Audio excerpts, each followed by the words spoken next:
I will just say before we start that this is a phenomenal idea, and I'm so happy that you were inspired by people in the campaign, and I think that people will be inspired watching these. So that's great. Awesome. Thank you for doing it.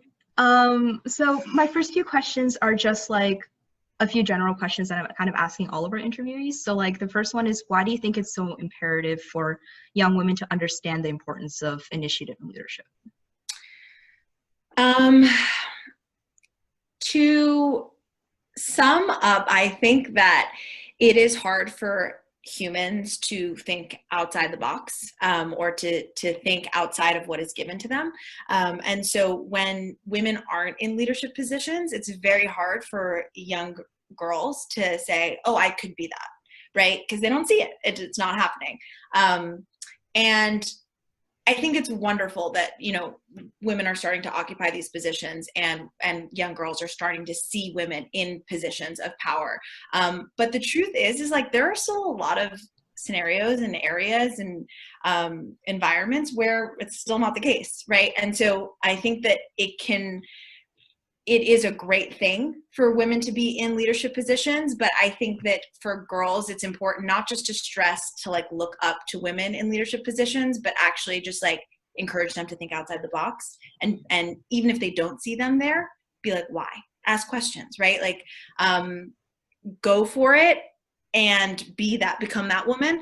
So initiative leadership is great. And I am, obviously a huge fan of seeing women and being inspired by those women to then take leadership positions of your own in those areas. But the reality is there are a lot of that still don't have women in leadership positions. So I actually like, when thinking about initiative leadership, I think it's really important also just to think about like how to think differently about things, how to like request more for yourself in a way. So when you don't see those things, something in your head goes off. You're thinking, what's going on? Why don't I see myself here? Can I be here?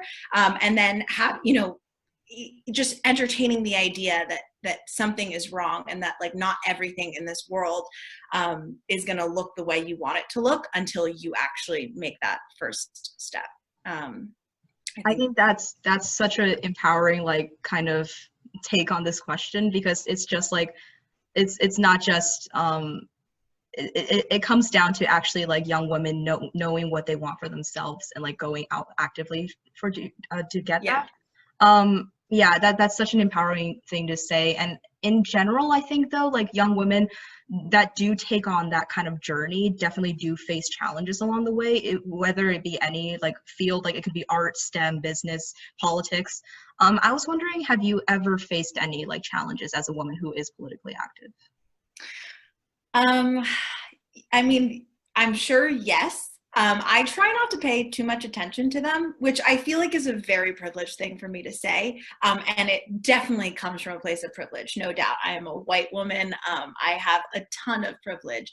I will say that I have been very blessed because my boss was like maybe like the face of female empowerment, and I did not face as much,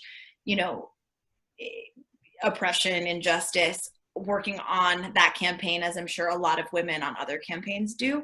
And so I never felt like I was being stifled because of my identity at all. In fact, I felt like my identity really enriched my experience working on Zena's campaign. And I think that's just a testament to Zena, to be quite honest with you. And I mean, it was quite the experience, because I have always kind of tried to make my gender just like something that was like, a very small part of myself. I never wanted it to be the distinguishing feature, but working for Zena has kind of just allowed me to like really embrace this identity and recognize that it actually allows me to do my job in a more fulfilling and creative way, which I really appreciated about this particular experience. Yeah, for sure. And like I think Zena, the fact that like not only is she such a powerful woman, but also the fact that she's a single mom, it's just actually unbelievable, like just how much she is capable of. And it was just so inspiring to see her like just thrive and like just be so amazing in this sphere. Speaking, I guess, of Xena, I'm sure like she has inspired you through this entire journey. Like growing up, did you have any other female leaders that you found particularly inspiring? I mean, I feel like this is everybody's answer, but my mom, she's a lawyer actually also. So I don't know. The apple is really close to the tree there. But, you know, I think any woman in your life has the potential to be a role model in some way, which is not to say that there should be one role model for everything, right?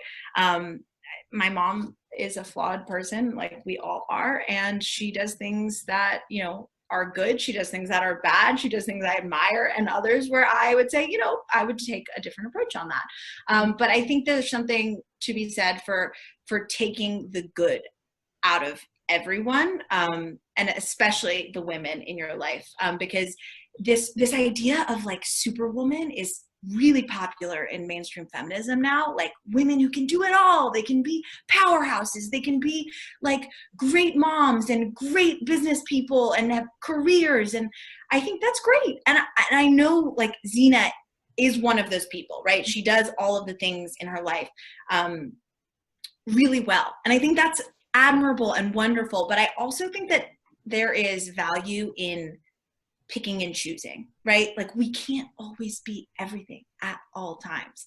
And I think it's a fallacy that like women can just like be all of these things. And I think you need to give women space to be role models, but also to be human, like the same way men have been, right? Like, yes, they can be successful, but then there are other parts of their lives that, you know, they fall back on. And I think that giving that give and take is really important when looking at the women in your life.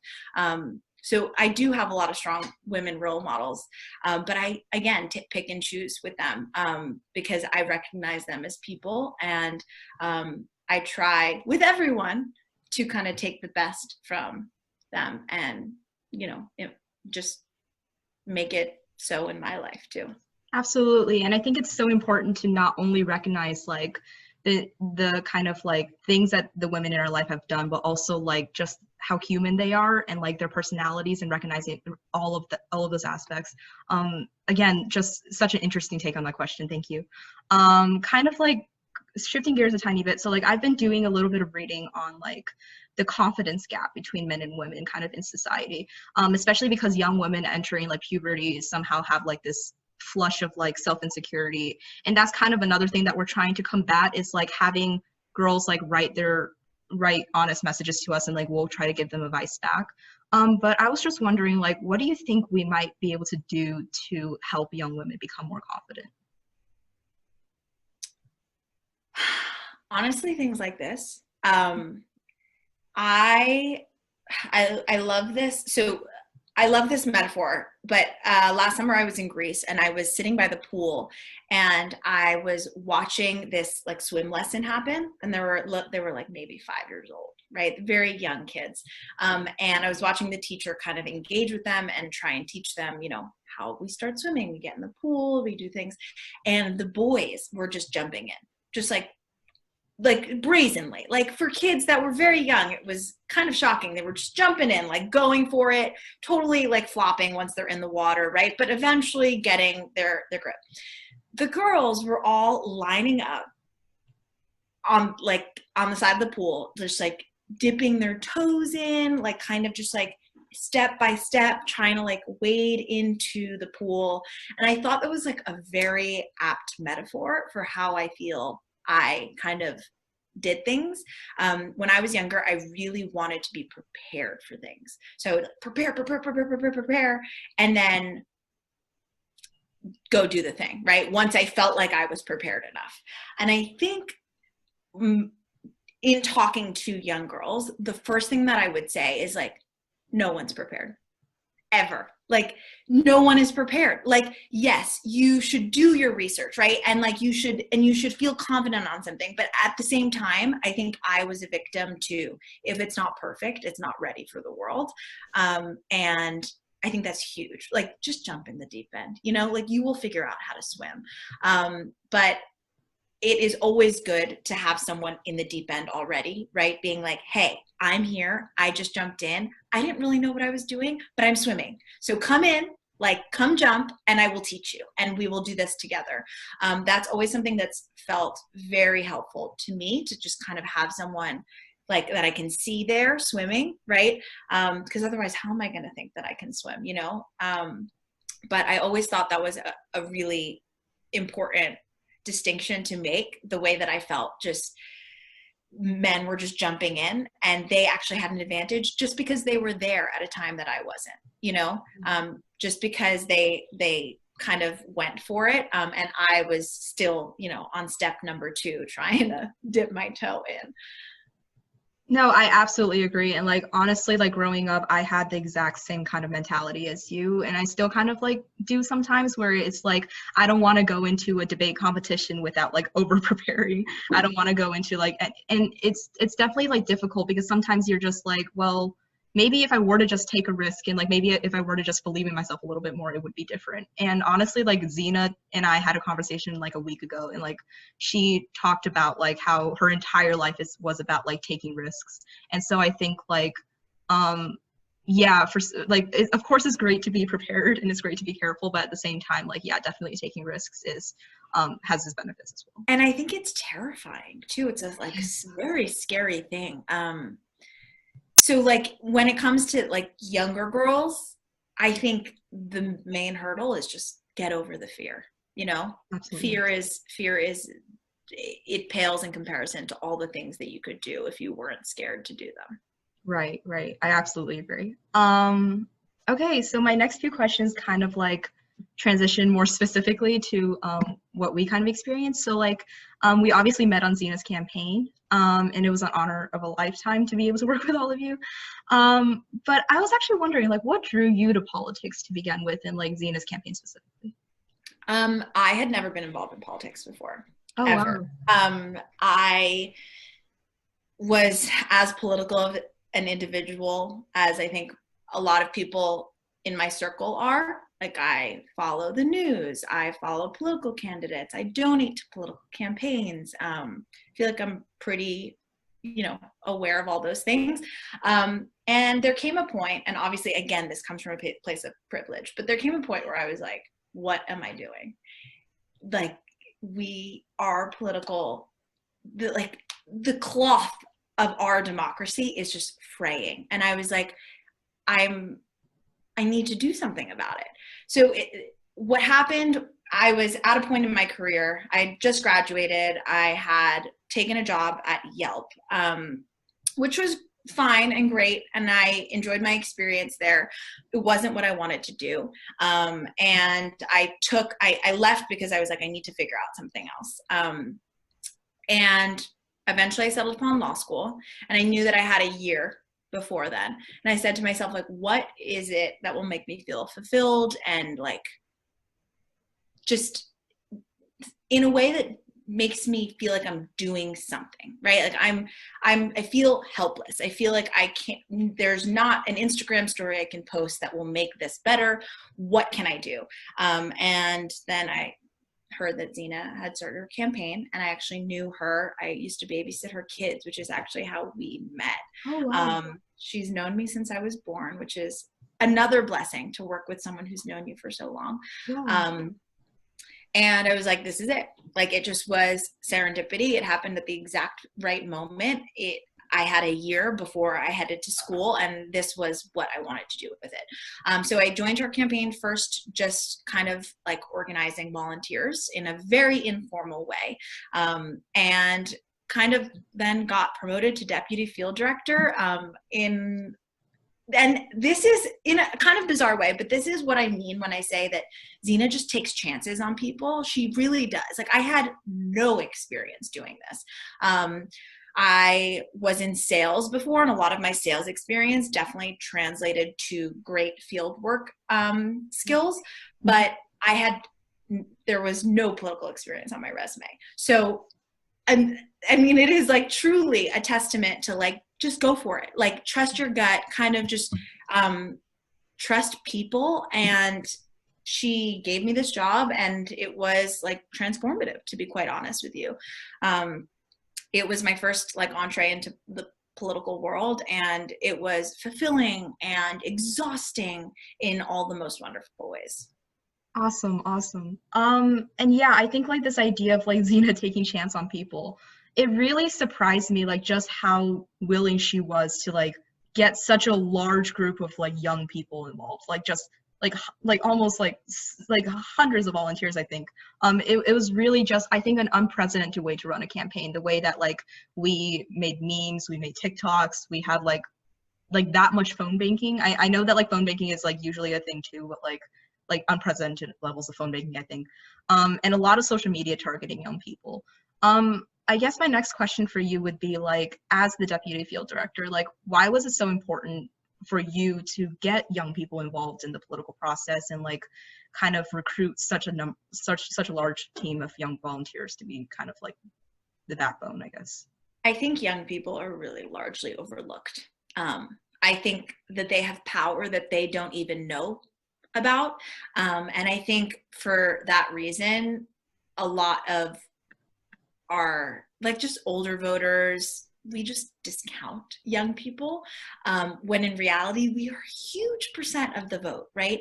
And we also have energy and like passion in droves. I think that that's a huge part of it. It's easy to be very fed up with our government, just plain and simple. And I think that I am fed up with our government, and I'm 24 years old. I cannot even imagine how I'm going to feel when I'm 50 or 60. And I think it can be exhausting, kind of just, being disappointed over and over. But young people have this energy that is like they just entered the scene, right? It's like they might as well be newborns. Like they just got here and they're excited and they're ready and they have ideas that are different. And I think that's hugely important for a campaign.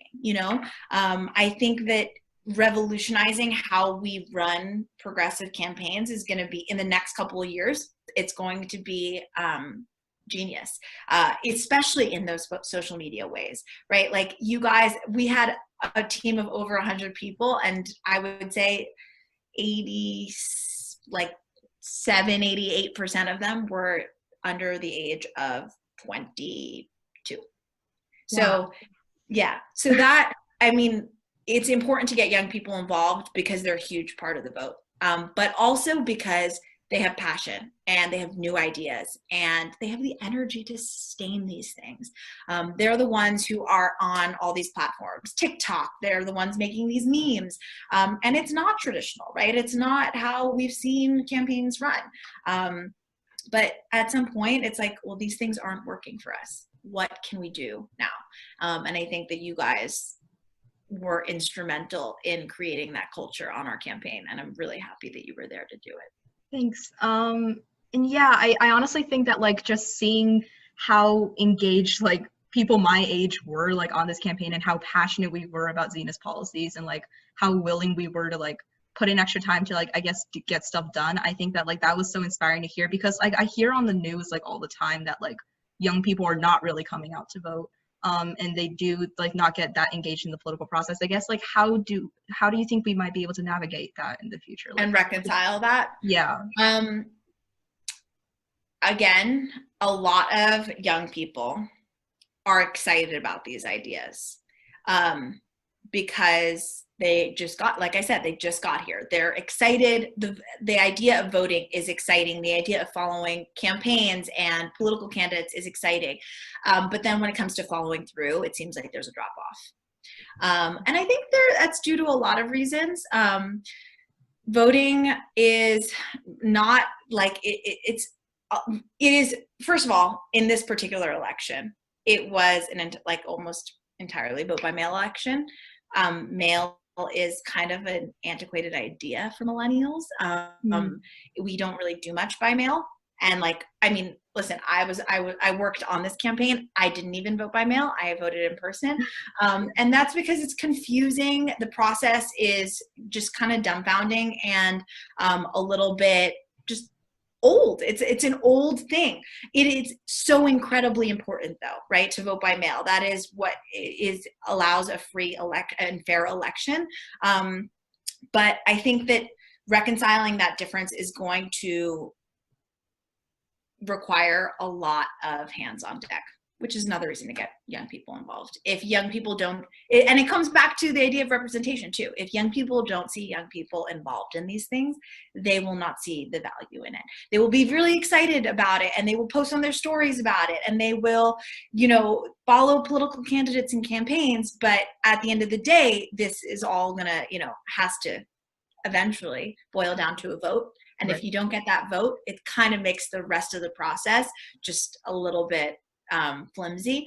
Right. So representation, get these young people involved. And the more we do that, the more we include them in these processes, the more we elucidate the process, right? Like making sure that you know why you're filling out these forms, why what is it about vote by mail that makes this a fair election, why it's important to do those things, and kind of just making the entire process something that is easier, right? More accessible to everyone, is going to really help to reconcile that drop off in young voters. For sure. And I think you mentioned a really interesting point, like that young voters are the ones that are like really active on social media and like they're the ones that are really screaming, but then we don't really necessarily see like the votes come in then. And like that's definitely a problem. I think it also kind of comes down to like maybe how motivated people are about the political process and how much they do kind of like care about it. And honestly, like seeing how motivated you were like on Zena's campaign, like you playing the Rocky music, you going out there and like screaming at voters too, and like you always encouraging us to like sign up for extra phone banking shifts. Like it was like you're definitely like I've worked with a few like well, not that many, but like I've seen political volunteers before, and like you're definitely like one of the most motivated ones I've ever like seen. I guess like I wanted to ask you like where did that motivation stem from, and like how might we get other young women to be that motivated as well? I think that when I took this job, I was at risk of becoming very desensitized to everything that was going on in politics. And that was a really scary thing for me. I think a lot of people desensitize themselves and kind of just try and create space in between politics and their emotions because it can be like pretty harmful, right? For some people, it is the difference between life and death, right? Like it is nearly impossible to like watch like Donald Trump just like slowly erode, the trans rights, the rights of LGBTQ people, women's rights. Like he is just kind of like just destroying all of these things. And as people in a couple of those communities, it can be super exhausting and terrifying. And that scared me that I was becoming desensitized to these things.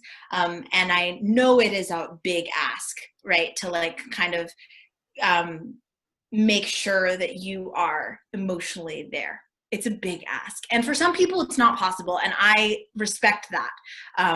But for some people it is. And I think if you can let your advocacy and your organizing be informed by your heart, it is really the difference. And again, I know it's hard for a lot of people and impossible for others.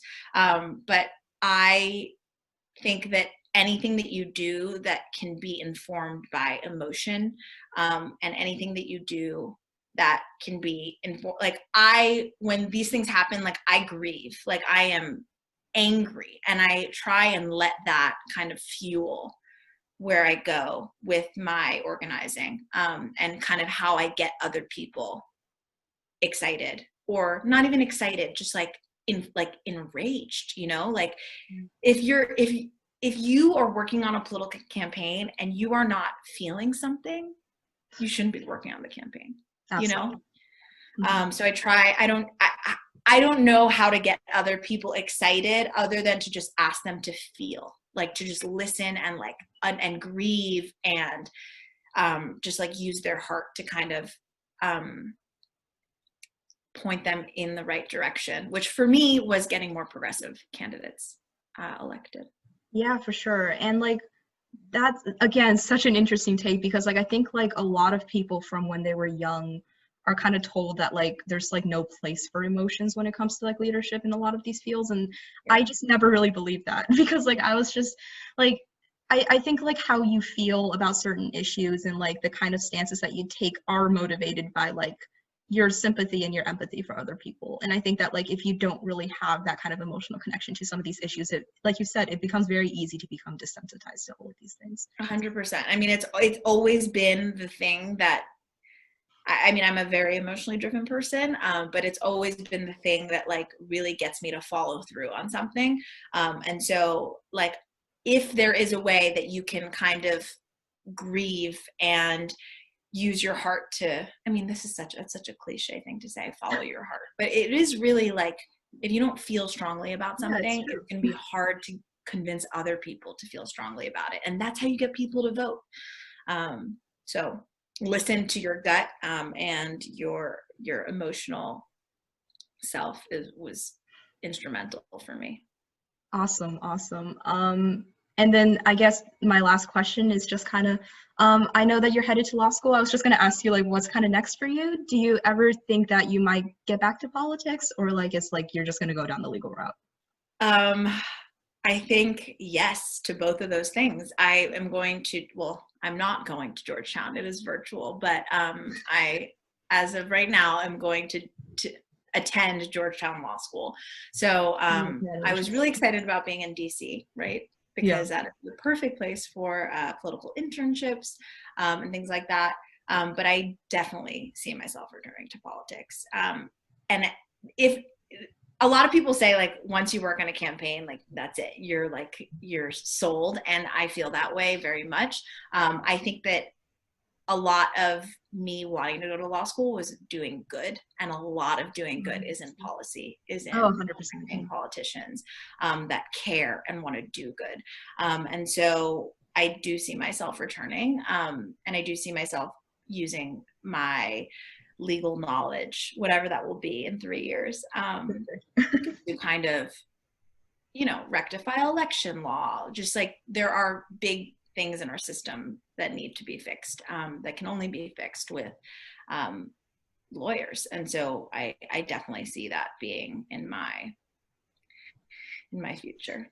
That's so assuring to hear. Like we really need people that are like motivated like you to actually get stuff done and get like bring good into the world. So that's so reassuring that you're staying in politics and you're going down the legal route. It's what I want to do in my future. So it's so cool to see someone do this.